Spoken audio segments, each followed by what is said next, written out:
John Jones has gone on another embarrassing drunk Twitter rant. But I mean, look on the bright side. At least this time when he's got drunk, he's gone on his phone instead of his usual drunk activities.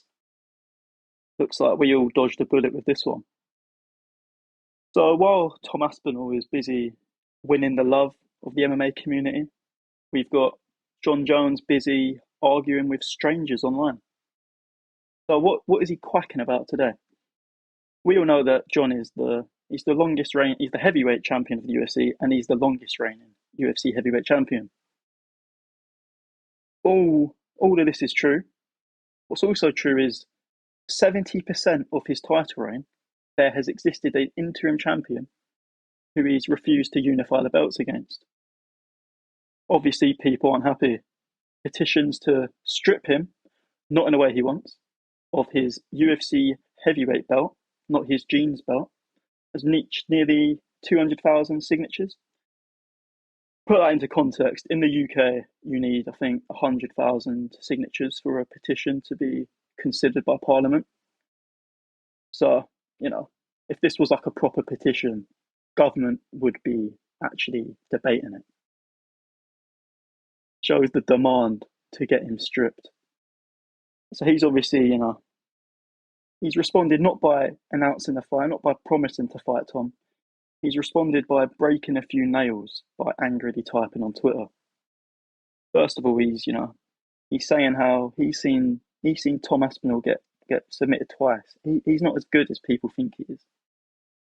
Unless he's got spies in Aspinall's training camp, he's lying. He's been subbed once in his career. But when has John ever let truth get in the way of a good story? And next he's talking about he doesn't want to fight Tom because when he fought Cyril Gane, he barely got any respect from the MMA community. Crickets. So this is John Jones admitting that what he really wants is the respect and love of the MMA community. And you know what, John? I'm sure by carrying on with what you're doing, that is how you are going to get the love that you so clearly desire. Because you're clearly acting like a really respectful man right now, aren't you? And then he's saying how he doesn't want to fight Tom. Tom's annoying. He's got no top lip. Do you know who else has no top lip, John? Your fiance. Is that why you still haven't married her? Is that why? Just a bit of pattern recognition here. And now he's saying, I'm not scared of Tom. It's got nothing to do with fear. I'm not going to fight him because I want to go out on the spot on top, like nobody else has. I want to be the man. So you're not scared of Tom, are you, mate? Super fights. I don't want to fight dangerous up and comers anymore. I want to fight. Don't want to fight dangerous up and comers. And at the end of the day, if I give him the opportunity to fight me, I want to be so compensated. I want to say it. I want that fuck you money, honestly.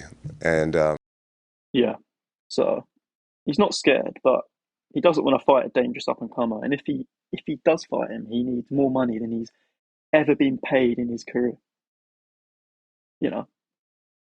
Classic I'm not scared monologue. Always a good sign that you are, in fact, scared. Next, he's saying how, he is a company man. This is why he's not being stripped. It's better for the UFC if he is the face of the company because he is such a company man. John Jones, the company man. Is that why he's destroyed 2 past events? One, because he's a drug cheat, threw into UFC 200, the biggest card of all time at the time. And 2, because he didn't want to fight Chael Sonnen on short notice.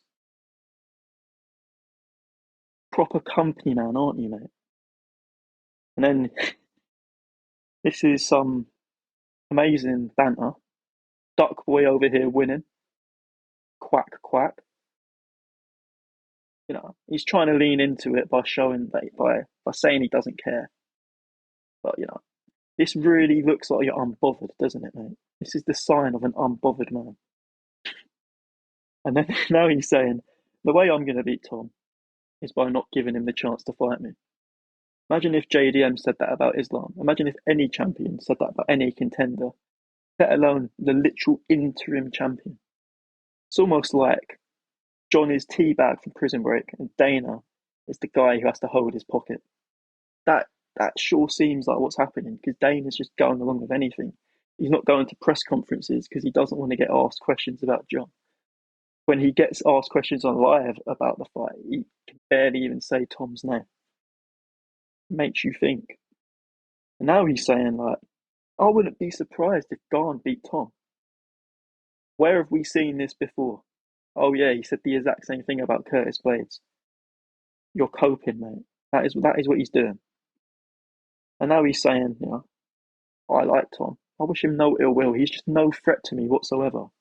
He's no threat. That's why you're holding up the entire division. That's why you're refusing to fight a man and consistently going on Twitter, drunk rants on Twitter to show how unbothered you are by the whole situation.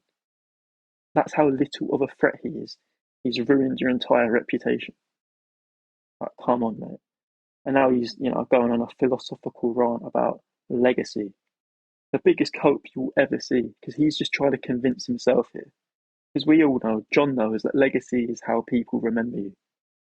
If you carry on like this, John, I don't think many people are going to remember you very positively. But I genuinely think, like, I don't think this is going to happen if they fight. I genuinely think if Aspinall KOs him like out cold, John will still have more respect of the MMA community than if he just refuses to fight him. And we all know John really wants acceptance and love. So he is going to be bullied into this fight. He just is. But it is going to happen because he doesn't have the he doesn't have the ability to not care about what people think for him to just go on with his life without this fight. At least that's what I think. At the end of the day, all we want to see is John defend his belt instead of his ego for once. But like we're genuinely closer to seeing John fight the fucking character limit on Twitter than we are to seeing him fight Tom Aspinall. Like it's ridiculous, but at least we've learned some valuable lessons today. We've learned that John has taught us that legacy is important. John has also taught us that logging out of your Twitter account is important.